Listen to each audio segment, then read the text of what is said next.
صلی علی محمد وعلی آل محمد۔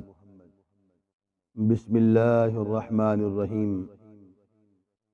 عن عائشة رضی اللہ تعالی عنہا ان رسول اللہ صلی اللہ علیہ وسلم قال من ظلم قید شبر من الارض طوقہ من 7 ارضین، متفق علیہ۔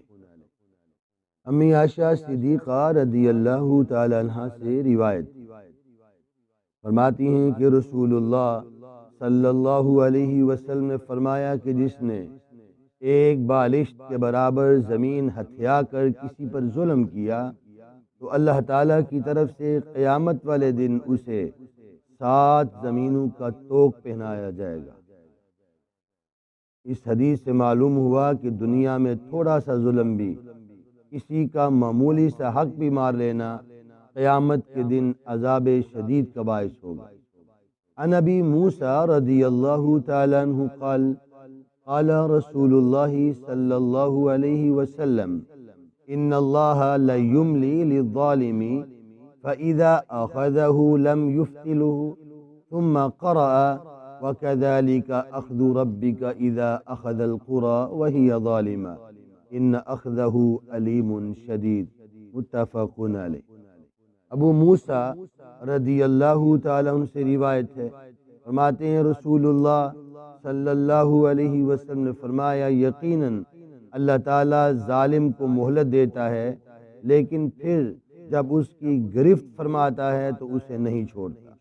پھر آپ صلی اللہ علیہ وسلم نے یہ آیت تلاوت فرمائی وَكَذَلِكَ أَخْذُ رَبِّكَ إِذَا أَخَذَ الْقُرَى وَهِيَ ظَالِمَةٌ إِنَّ أَخْذَهُ عَلِيمٌ شَدِيدٌ۔